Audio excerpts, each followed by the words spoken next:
பார்க்க ரொம்ப டல்லா இருக்கீங்க. கொஞ்சம் அசதியா இருந்துச்சு, அவ்வளவுதான். இத்தனை நாள் இருந்த வசதியெல்லாம் போக போதே. அசதியாதான் இருப்பா. இன்னைக்கு நாங்க ஹோட்டல்ல இருந்து சாப்பாடு எடுத்துட்டு வந்திருக்கோம். வாங்க சாப்பிடலாம். இல்ல ஸ்ருதி, நீங்க சாப்பிடுங்க. அண்ணி, எல்லாருக்கும் சேர்த்து தான் வாங்கிட்டு வந்திருக்கோம், வாங்க. ஆமா மீனா, ஸ்வீட்லாம் கூட இருக்கு. ஆன்ட்டியோட ட்ரீட். ஆன்ட்டி இன்னைக்கு ரொம்ப ஹாப்பியா இருக்காங்களாம்.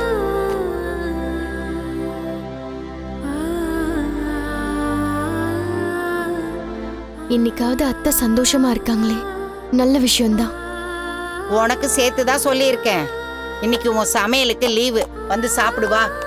வேண்டாம் அத்தை, நீங்க சொன்னதே சந்தோஷம். எனக்கு பசிக்கல.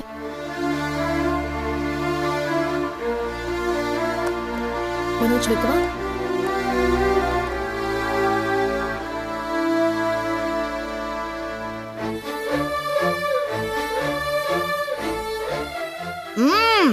ரவி, கலக்கிட்டேடா, பிரமாதமா இருக்கு.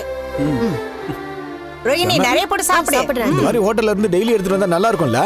டேய், நான் என்ன இதெல்லாம் சும்மாவா எடுத்துட்டு வந்திருக்கேன்? இதுக்கெல்லாம் பே பண்ணி தானே வாங்கிட்டு வந்திருக்கேன்.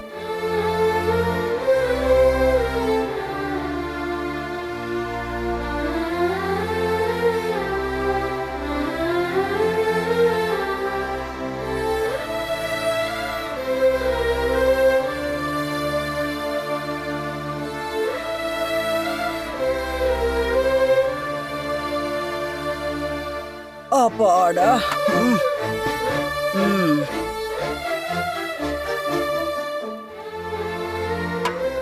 ஆமா ஆண்டி, என்னாச்சு? ஏதோ ஒண்ணு நடந்திருக்கு.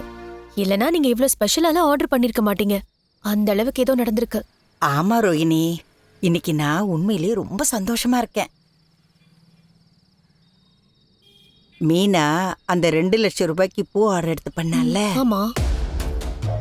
அன்னைக்கு கூட முத்து அவளை தூக்கிக்கிட்டு சுத்திட்டு ரொம்ப ஆடுனால. இப்ப அந்த 2 லட்சம் ரூபாய அவ தொலைச்சிட்டு வந்து நிக்கிறா. ஓ, பாத்தியா?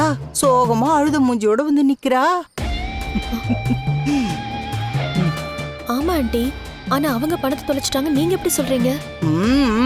நமக்கு தாங்க ஆள் இருக்கே. ரெகுலரா பூ அலங்காரம் பண்ற சிந்தாமணின்னு ஒருத்தர்.